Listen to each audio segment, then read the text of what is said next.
pull over, lean in. It's time for the Soft Shoulder Podcast. I am your host, Danette Relic of Radical Creative Sanctuary, inviting spaciousness for your mind and your heart. Welcome. I'm glad you're here. The Soft Shoulder is your time. Your time to slow down and fuel up on self-love support so you can make the most of your gorgeous life. Join me here. Everyone needs a soft shoulder.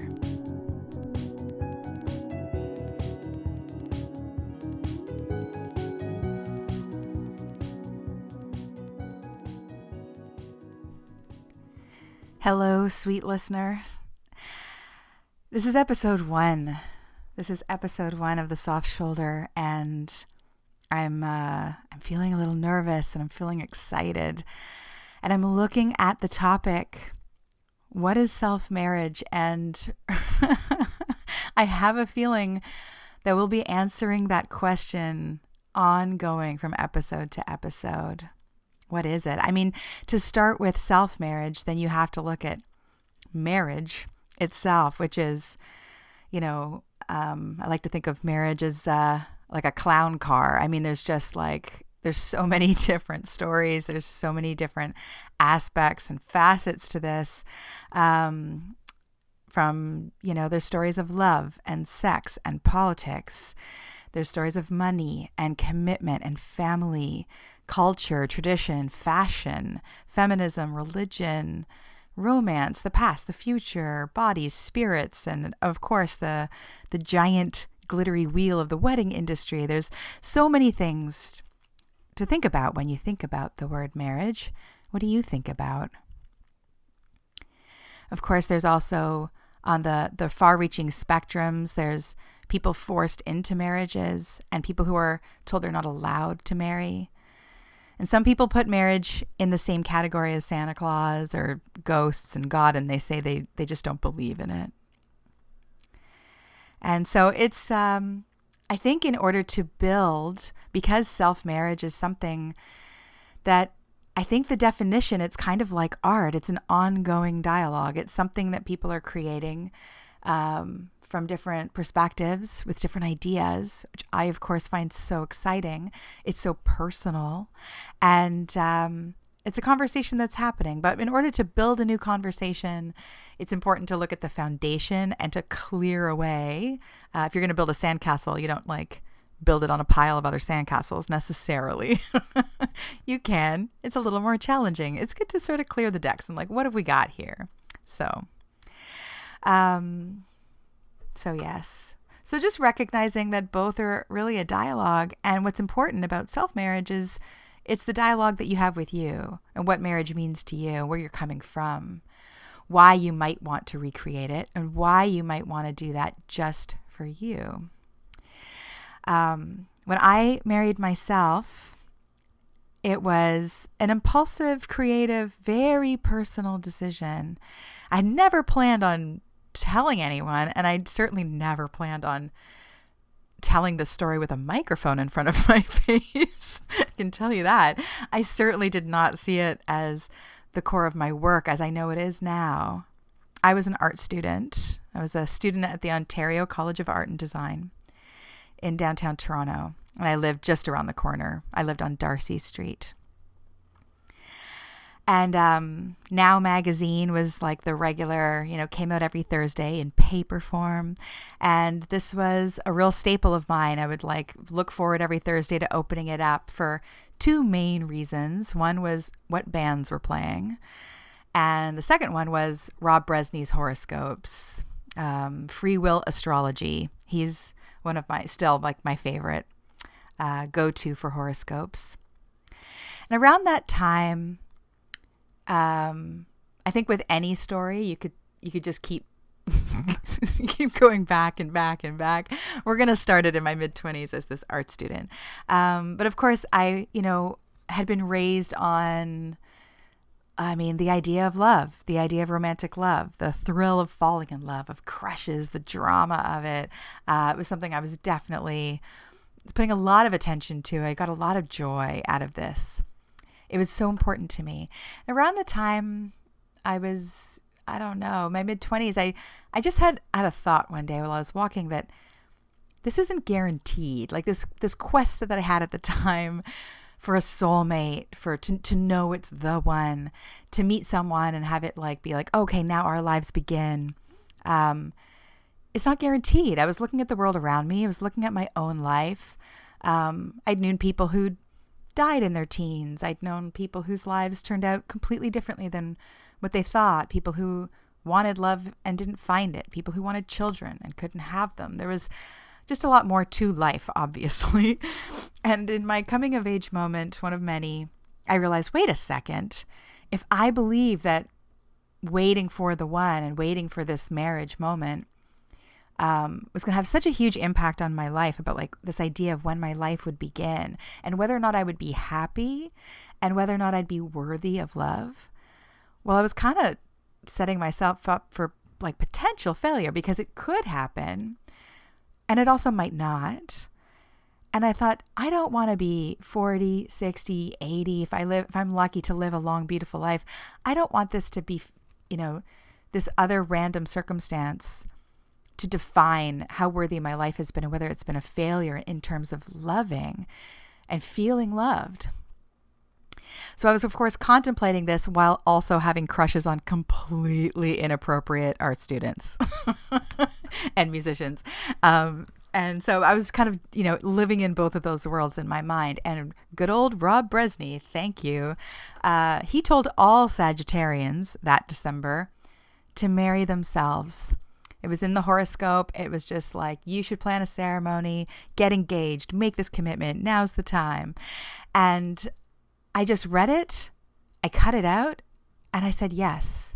I just said yes in the moment. That was my memory of that, in this tiny little purple bedroom on Darcy Street with old wood floors, a futon, paintings everywhere.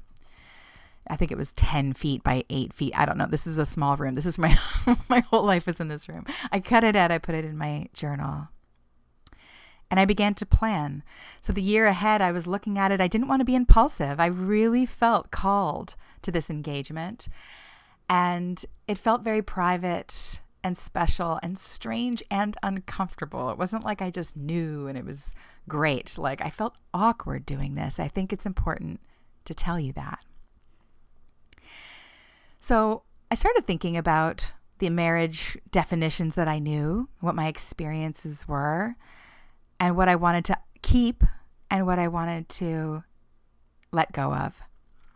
I was sort of using, marriage as I knew it as a template. So I was like, okay, well, if I'm getting married to myself, I need a proper engagement, and there's some kind of piece of jewelry or an offering of some sort. There's a special day, and then there's an engagement period where then you're planning a wedding.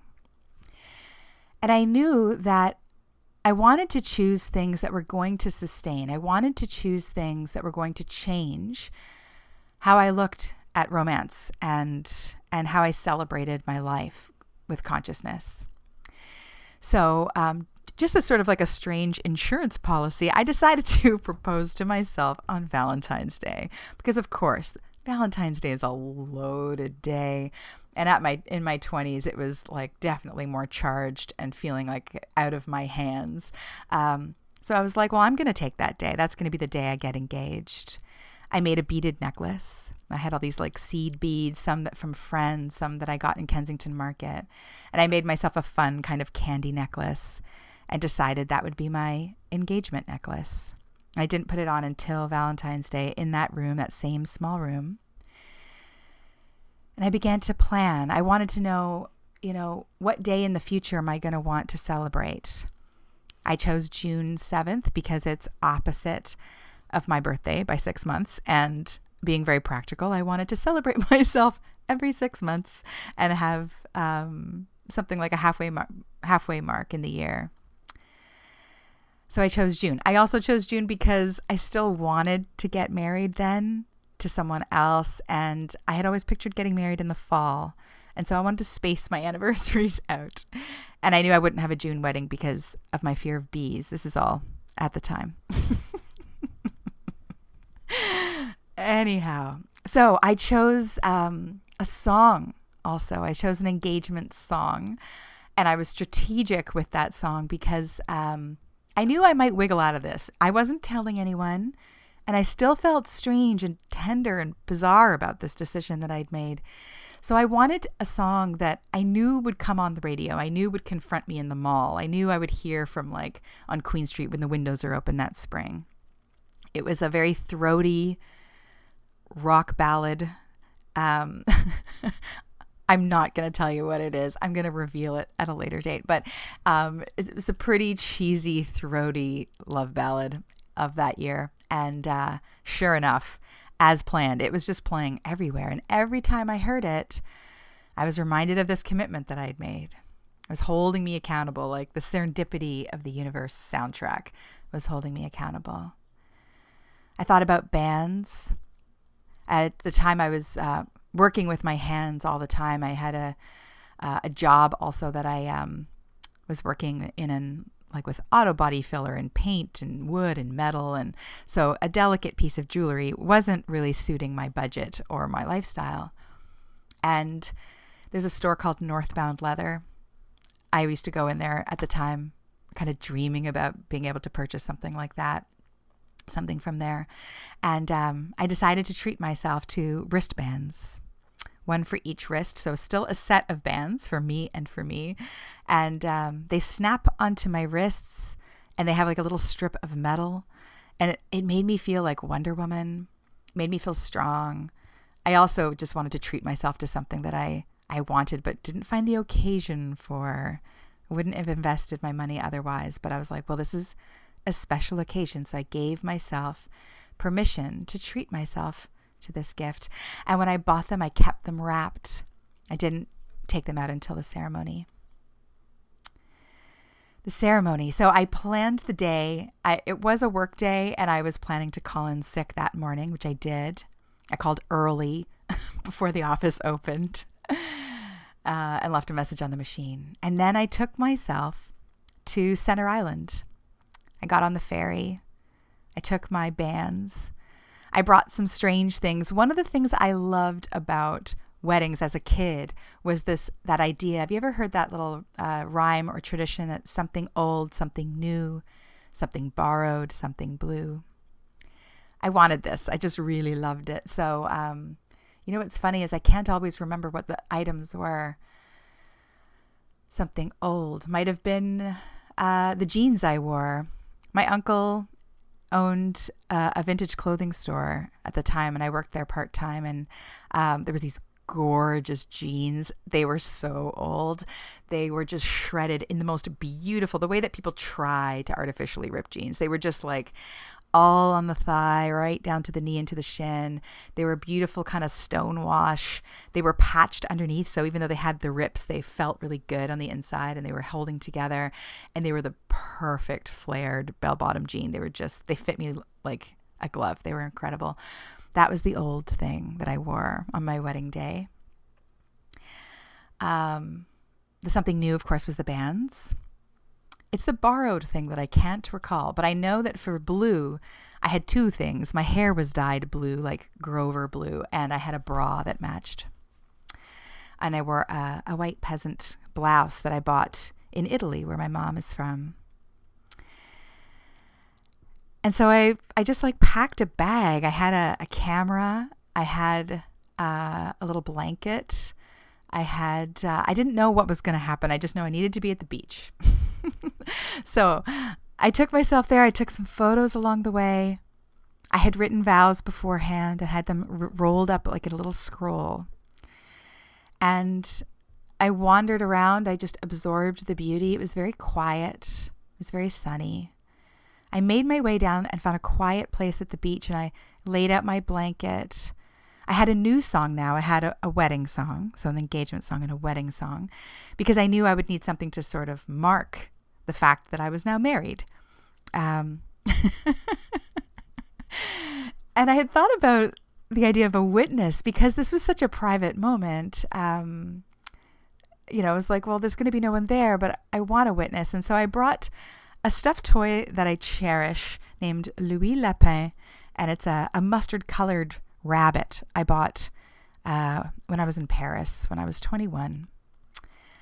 I brought Louis and I sat him on the blanket with me. And so I'm getting picture this, people. Okay, so I've got this like blanket and this bunny and a little scroll and some leather bands. And I'm at Center Island. It's like this big stretch of sand and I'm sitting by the water. There's not many people around, but there were some. So as I'm setting this up, I notice these two young women. They were around my age, I guessed at the time, so early 20s. And they're walking towards me. And of course, I'm feeling really self-conscious. So I'm like, I'm just going to wait for them to pass before I get into the whole ceremony.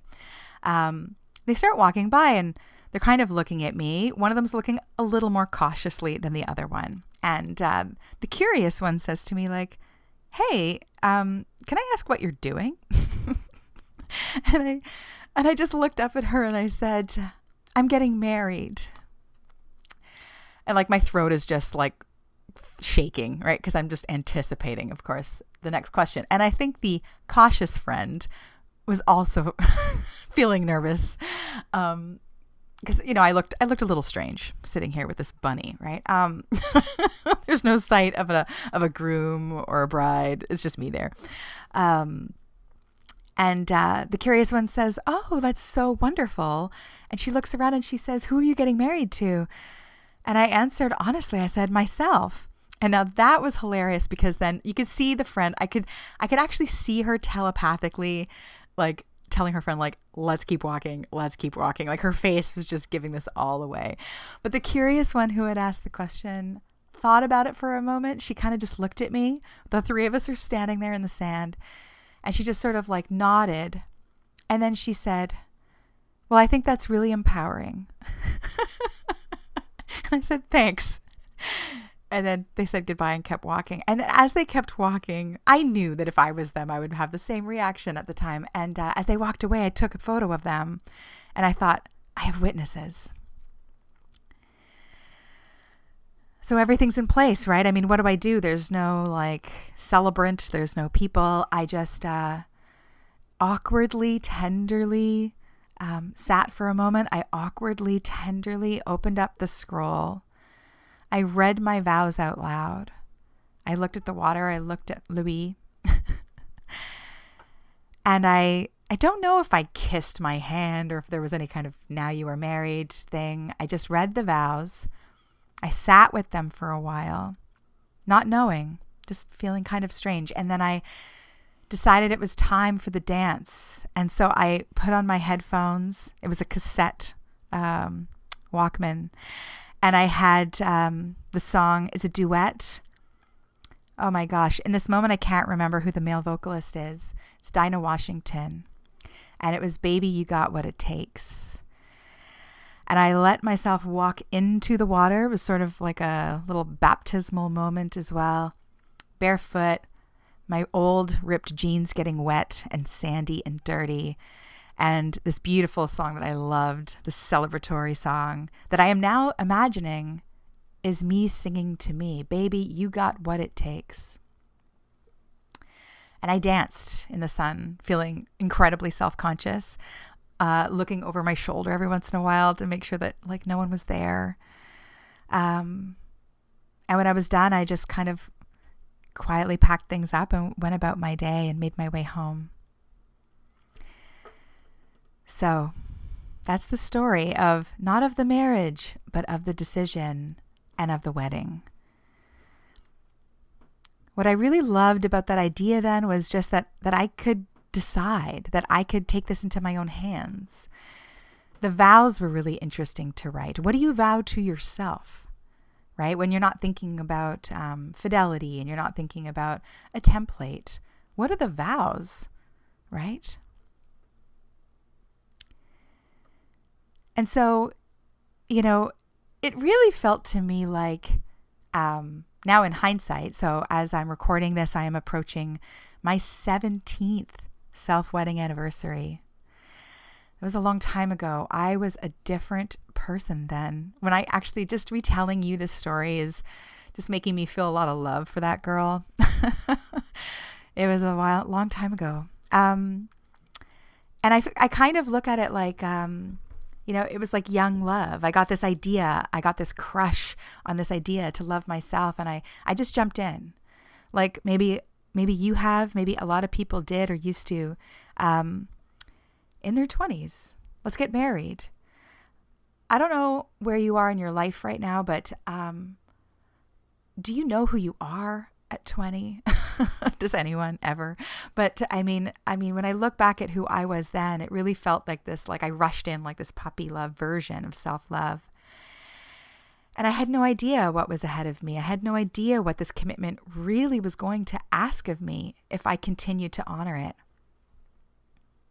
Now, one of the vows that I had, of course, was that my self-marriage was an open marriage. This was not instead of ever finding love somewhere else with other people. But it really meant something to me. So, after a bunch of years of celebrating this, so how it started off was I would come around to my anniversary and I would do something. I would take myself out alone, maybe for a coffee. I would take myself out with a journal. I would just do something alone and quiet. And it just became this ritual that now is so much a part of my, not just once a year, really every day this relationship has grown. But I would make sure I did something on that day and reflect. And what was so interesting was that sometimes it still felt tender and strange and vulnerable. I didn't know what this meant then.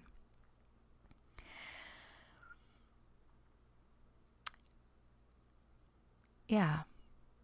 And so I share this story with you, and particularly the vulnerability part and the tender, awkward part, because, I think when people hear about the idea of self-love, self-marriage, that is the deep end of the pool, right? I mean, how many of us feel ready for that?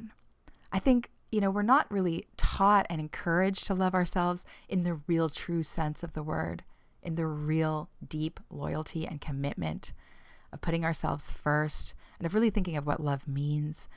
And so, the idea of self-love can feel impossible when self-care, self-trust, even self-compassion, maybe even self-forgiveness feels like that is a big step for where you are.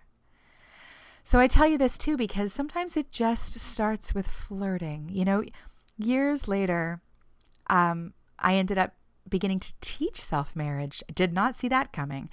But I realized as I was developing the curriculum that it needs an introduction. It needs the flirtation. The idea is to consider it. Because certainly not everybody who's having a loving, committed partnership with anyone, you don't need to be married for that. Maybe you know that personally. The marriage isn't required for a deep, committed love and partnership. And so that might not be what you want for you. But the idea of flirting with what that could look like, the idea of trying it on, the idea of using your imagination to consider what kind of relationship do you currently have and what would you like to cultivate? That's the way in. So I'm telling you the story of my wedding to myself. And what I learned over the 17 years is that the wedding is not the work. And self-marriage, to me, it's the work. It is the work of loving yourself, of choosing yourself, of returning to yourself over and over again. It is doing that in partnerships with other people romantically. It is doing that when you're single. It's an incredible compass. Once I got married to myself, one of the most helpful things was it just became really clear. This is coming back to another vow. So one of the vows was that it was, I had permission to love and even marry other people so long as that partnership and those other relationships were serving my self-marriage first. I think that might have been the most important vow at the time. It was a really quick answer from my intuition whenever I'd ask that question. And as I moved on and was dating other people, I knew that I was out of integrity with myself when I didn't ask that question, because I knew the answer would be no. I knew it. Is this person like serving my self-marriage? Is this silent treatment I'm getting from this person serving my self-marriage? I knew. Yeah. Are you thinking about that with you right now? It doesn't even matter if you're in a relationship or not, because as I said, this isn't instead of, this is the foundation for your other relationships in your life, and so much more. The Soft Shoulder podcast is going to be talking about a lot of these things. Self-marriage will be a big topic, as will just self-love in action and heartbreak, and lots more to come. So there's lots to look forward to. If you're interested in this, please subscribe to the podcast. I'd love to keep this conversation going with you. So speaking of you, dear listener, what thoughts are coming up as I'm telling this story? Have you done this already? You would be surprised how many people have done this. Maybe this is a new idea for you. But since I started many years ago, I had a blog, and I started sharing the fact that I had married myself to some people that I trusted. Sometimes when people would compliment me on my really kick-ass leather wristbands, I would tell them, actually, you know what? They're my wedding bands. And people started having conversations with me about it. And then when they would see or hear stories in the news about someone in Japan who married themselves, or a group of people who married themselves together in Vancouver, or any like TED Talks about self-love and self-marriage, or there's so much has come my way since I started being open about the fact that I've married myself. And even in some of my self-marriage workshops, I've had people who were already engaged or already married to themselves. It is so cool to hear how people arrive to that, and that it's happening, that people are really coming home to themselves, and they want a structure to honor that and to hold them, and to, I really see marriage as a metaphor for the container and the commitment, the choice to make that commitment every day. So, even though it's not about the wedding, self-marriage, it's about the work of marriage. The wedding is a party.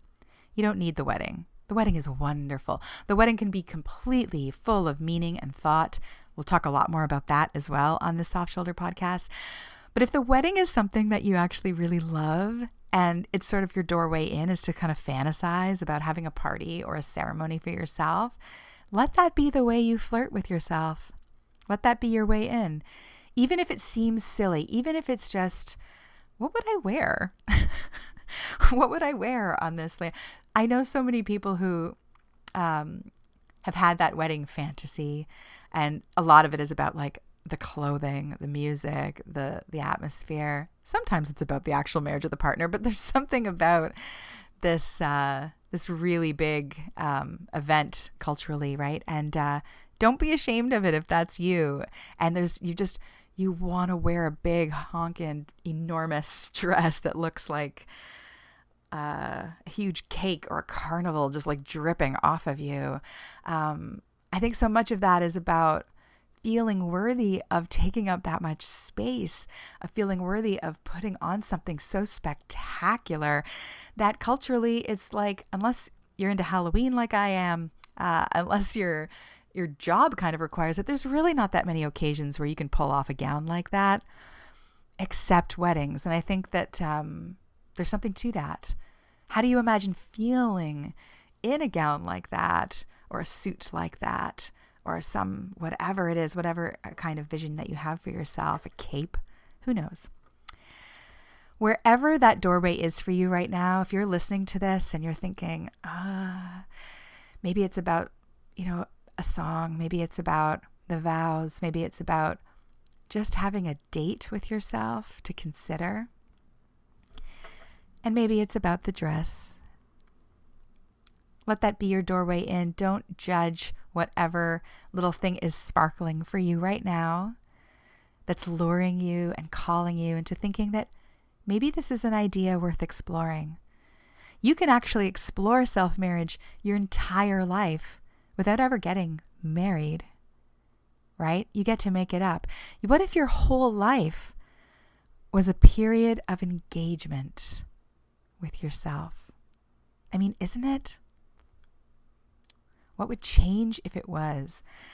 I looked up engagement because, I've named one of my coaching packages actually Radical Self-Engagement, because I just love the idea of that word, to engage. What does it mean? And so I've pulled from a bunch of dictionary definitions my favorite little clips of this word. Listen to this. Engagement. To attract and hold fast. To please. To bind as by pledge, promise, contract, or oath. To bring into conflict. To betroth. To become involved. And my favorite is to occupy oneself. Think about that in terms of you. I also love that, and I included to bring into conflict, because self-marriage, as I said, it's the work, not the wedding. You will confront things that are in your way. The beauty of that conflict is that you can remove them and you can let them go, and you can move forward in your life with the engine of love roaring. You can live life differently when your love is louder.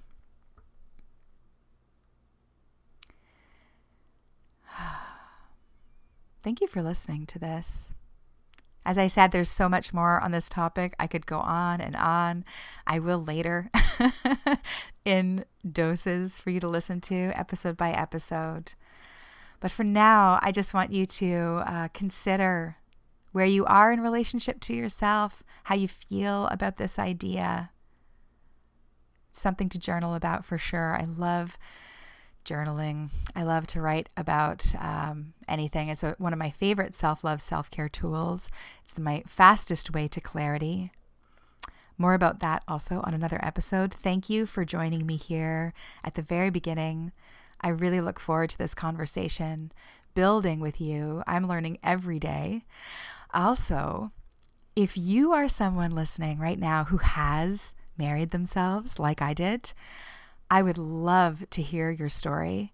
I would love to hear from you in general. Have you done this already? You can email me at danette@radicalcreativesanctuary.com and tell me about your self-love story. I will keep your emails confidential unless you give me permission to share them. Then perhaps on another episode, I'll share your self-marriage story. I think it's wonderful for all of us to hear how other people are doing this, because I ended up really just doing it alone. But it's so exciting to hear what other people do, how other people create, to give us ideas for our own potential self-love rituals, ceremonies, celebrations. Thank you for listening. I wish you a beautiful self-loving day. We will talk again soon.